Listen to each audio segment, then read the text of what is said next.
Привет! В этом видосике я покажу тебе, как построить спавн правильно, чтобы на нем нельзя было строиться и чтобы тебя не могли убить, пока ты лутишься. Я покажу тебе, как поменять бэкграунд лобби и покажу тебе, как сделать неразрушимыми объекты, которые построены не из игровых ресурсов. Погнали! Я постараюсь сделать это видео максимально коротким. Для того, чтобы построить безопасный спавн, тебе нужно несколько инструментов, точнее устройств. Это барьер, это зона модификаций. Барьер выглядит вот таким вот образом. Зона модификации выглядит вот таким вот образом. Ну и, естественно, спавн, да? Ну, наверняка ты уже с этим разобрался, построил там и лут, и все остальное. У тебя есть... Представим, у нас с тобой есть спавн. Нам нужно сделать так, чтобы в зоне, например, на... Давай, 1, 2, 3, 4 квадрата была безопасная зона. Ширину делаем 4 квадрата. Ширину делаем 4 квадрата. Естественно, это подгоняешь под размеры своего спавна. И высота области тоже зависит от того, какой у тебя высокий спавн. Давай сделаем 2 квадрата. Все. Здесь у нас зона, которую мы будем настраивать. Теперь, важные моменты, которые тебе нужно настроить. Во-первых, отображение в области в игре, отображение основания в игре в этом устройстве всегда по дефолту нет. Ты так и оставляй, чтобы у тебя не виднелось это во время игры. Воздействие на игроков обязательно оставляй да. Воздействие на живых существ, охранников, все остальное, тут в принципе не обязательно тебе менять, потому что не факт, что они у тебя есть, или даже если есть они у тебя, то тогда уже решай, нужны воздействия на них или нет. Разрешить редактирование — это та самая кнопка, которая запрещает редактировать строение в этой области. Мы ставим «нет». И тут можно, как видишь, ограничить и прыжки, изменить гравитацию, много-много-много чего сделать, множитель скорости поставить и так далее. Вот, визуальные эффекты. Нам тоже они не нужны, чтобы при попадании в эту область не было вот этого вот визуального и звукового эффекта. Мы отключаем визуальные эффекты и стрельбу отключить. Все. Разрешить строительство отключить. Теперь у нас нельзя строиться, нельзя редактировать, нельзя стрелять в этой области. Подтверждаем. Все, область настроена, и в этой области теперь, если мы возьмем оружие, например, какое-то, мы сейчас вот выбросим оружие, чтобы можно было его во время игры поднять.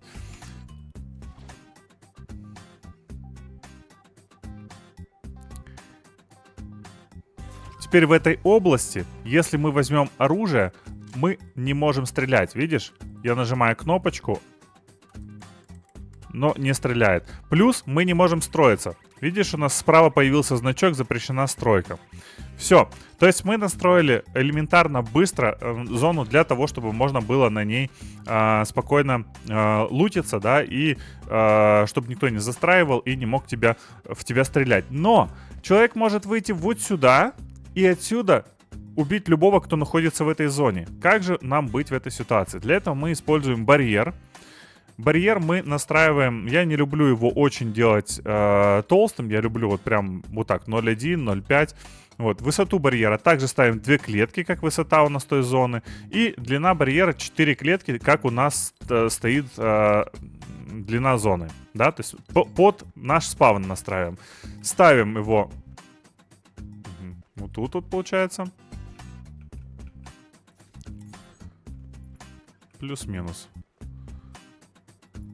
Ну вот, теперь дублируем барьер на эту сторону. То есть мы делаем вокруг нашего спавна барьер. Естественно, не забывай защитить еще и верх. То есть если у тебя возможность есть попасть через верх, то бери тоже барьер и ставь его наверху, чтобы у тебя не мог пройти сверху никто и никого не мог устранить. Ставишь и настраиваешь его, просто высоту оставляешь минимальную, а вот ширина барьера и длина под зону, которую ты защищаешь. Все, корректируешь его под эти размеры.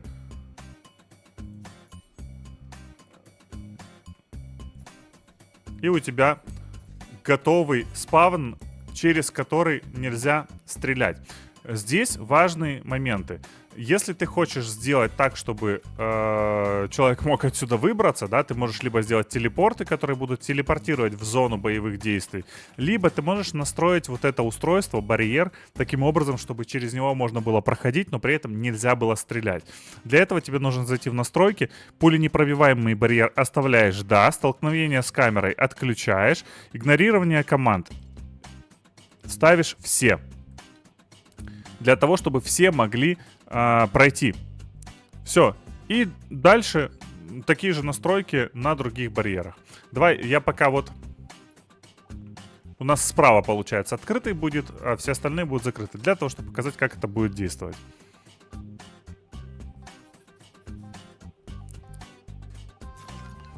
Смотри, вот тут справа у нас открыт. Мы здесь справа можем пробегать, видишь?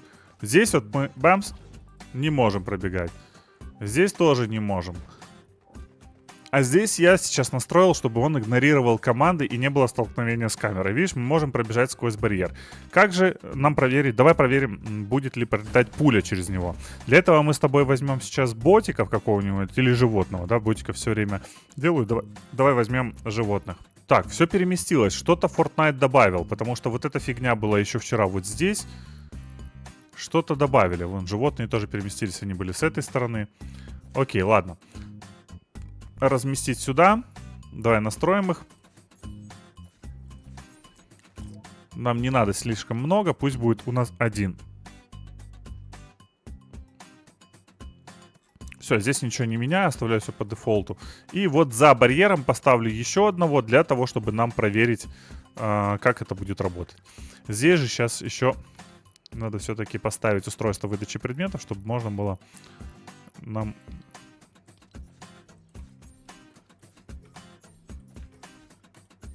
Эй, что он не падает на пол? Все, упал. И сюда мы делаем оружие. Просто вот выбросить. И давай настроим вот это устройство. Повторное создание включено. Случайный предмет выключен. Отображение основания в игре выключим. Создание предмета по таймеру. Давай, 1 секунду. Все. Теперь он через 1 секунду должен делаться у нас. Чик. Есть. Все. Берем оружку. Вот у нас появились... Здесь мы стрелять не можем. Смотри, мы можем здесь оп-оп-оп-оп стрелять. Вот здесь вот, где у нас стоит барьер, видишь, мы не можем прострелить его. Вот здесь вот мы тоже не можем прострелить. Там, где я прошел, видишь, мы не можем стрелять по волку. Все, нас барьер защищает от пуль, но при этом я через него могу проходить. Вот такая простая настройка этих элементов. Тут дальше играйся уже как тебе нужно, дальше настраивай как тебе нужно, размеры, цвета и все остальное. Можно барьер сделать невидимым, чтобы было комфортней играть. Вот, можешь оставить таким. То есть это уже под дизайн твоей карты. Давай дальше. Следующая мини-тема: как включить неразрушение предметов, которые были построены не игровыми ресурсами. То есть ты строишь здесь, например, какие-то предметы, какие-то... Вот давай просто возьмем готовый элемент. Давай просто возьмем вот дом, поставим. Его надо взять в инвентарь, и из инвентаря я уже его могу поставить. Вот. У нас есть дом. Смотри. Мы сейчас перенесем сюда нашу зону, вот эту, ну, точнее, точку появления, чтобы не париться, чтобы не...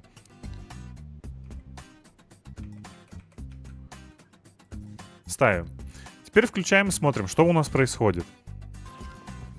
Теперь смотри, мы можем разбивать это строение, все, что мы построили в творческом режиме. Вот после того, как ты карту опубликовал, у тебя человек заходит играть, и во время игры он может это все рушить. Но что сделать, чтобы этого нельзя было делать? Если, например, у тебя задумка, чтобы все элементы на острове оставались нерушимыми. Для того, чтобы это избежать, мы заходим в настройки, в параметры острова. Здесь нам нужно зайти в категорию, в вкладочку «Игрок». И здесь внизу в самом, смотри, снаряжение где. Вообще непонятно, почему они засунули вот сюда эту функцию, эту настройку, просто в уме не приложу. Но, тем не менее, она находится вот здесь. Никогда в здравом уме трезвой памяти человек не смог бы это найти, наверное, если бы специально не искал. В общем, вниз опускаешься, и здесь есть у нас несколько настроек. Урон постройкам.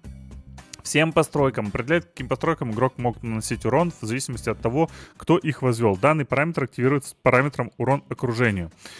Вот первое, что нам нужно, урон окружению. Мы убираем все на только постройки игроков. Дальше, тут можно еще дополнительно настроить свои постройки, постройки союзников, постройки противников, постройки своих противников или нет. Давай все оставляем, потому что здесь мы только постройки игроков поставили. Дальше возвращаемся в игру. И смотрим. Теперь, сколько бы я ни бил по вот этой постройке, она у нас неразрушима. Но при этом, если я построю здесь какую-то построечку свою, то я могу ее разрушить. Или если кто-то из противников построит постройку здесь. Какие-то элементы будут ломаться. Для того, чтобы они не ломались, вот давай здесь покажу. Видишь элемент, карниз? Оп, картина. Поломалась. Для этого мы возвращаемся обратно. Возвращаемся в настройки, в параметры острова. Нам нужно опять вкладочка «Игрок». И здесь нам нужно режим строительства. То есть он выше находится, чем снаряжение. Вот в снаряжении мы с тобой ставили урон окружению только постройки игроков. А теперь в режиме строительства мы с тобой ставим важную штуку. Вот такую. Постройки могут разрушать окружающую среду. Ставим «Нет». И тогда... мы с тобой, что бы ни построили, вот, строим, видишь, не ломается плакат. Смотри, здесь вот мы строили, с тобой менялось, видишь, ни клумба не поломалась, ни плакат не поломался. Все, у нас абсолютно все наши декорации остаются целыми и невредимыми. Вот, собственно, вот так это настраивается. Это очень простой момент в настроечке. Но есть еще другая задача. Когда тебе нужно, например, чтобы вся карта ломалась, а только один какой-то элемент не ломался, например. Тогда мы делаем следующим образом. У нас есть устройство. Выглядит оно вот таким вот образом. Панель управления. Эта панель управления имеет огромнейшее количество разных функций и настроек. Для того, чтобы нам протестить эту, скажем так, это устройство, давай мы с тобой его разместим, например, вот здесь. Вот у нас есть элемент. Мы размещаем это устройство так, чтобы оно соприкасалось с этим элементом. И настраиваем. Оно должно быть включено в начале игры. Дальше мы смотрим. Изменить прочность объектов. Да. И здесь мы неразрушимость объектов ставим нет. То есть у нас сейчас... стоит вся локация, все, нельзя ничего разрушать, но здесь мы ставим неразрушимость объектов нет и прочность 50, допустим вот так. Давай смотрим, что из этого выйдет. По-прежнему у нас здания нельзя разрушать, полы нельзя разрушать, но вот эту штуку хлоп, и мы разрушили. Видишь, мы отдельный элемент сделали уязвимым. И также наоборот, если ты сделал всю локацию, чтобы она у тебя могла быть разрушенной, по тем настройкам, которые я тебе показал, ты также можешь настроить вот эти устройства на неразрушимость отдельных элементов. Сейчас покажу, как это будет выглядеть. То есть мы возвращаемся в параметры. Здесь мы ставим урон окружению все. И вот это вот устройство перенастраиваем на то, чтобы этот элемент был неуязвим. Все. Теперь у нас вся карта разбивается, а только один этот элемент остается в живых.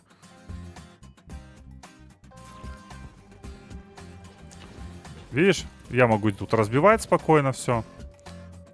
А вот эту вот, сколько бы я ни бил, я ее не разобью. Она у нас неуязвима. При том, что пол, все вокруг, все могу разбивать. Потому что мы поменяли настройки на уязвимость объектов.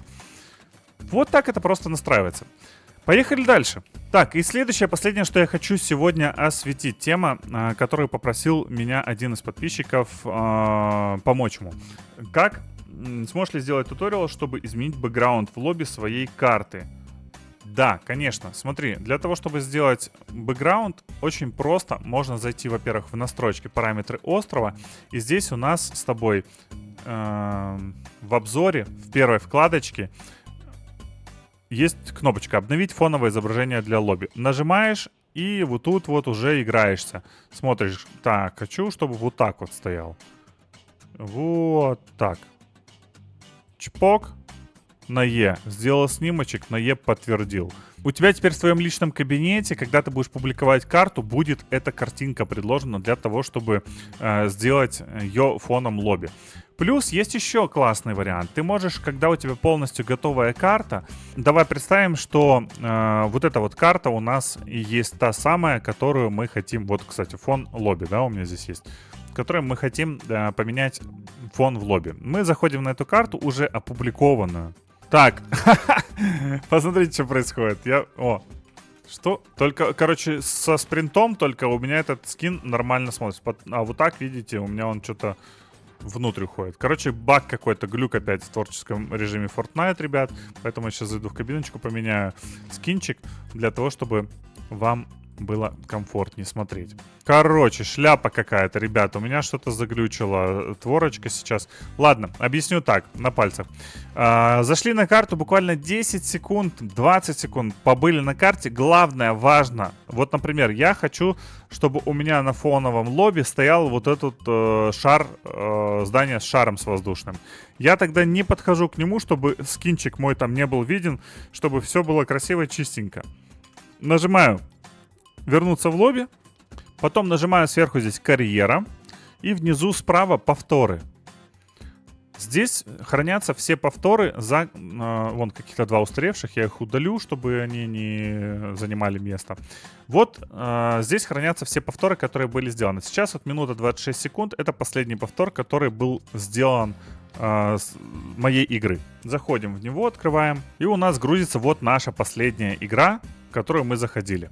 Здесь надо поменять вид от третьего лица на беспилотник свободный.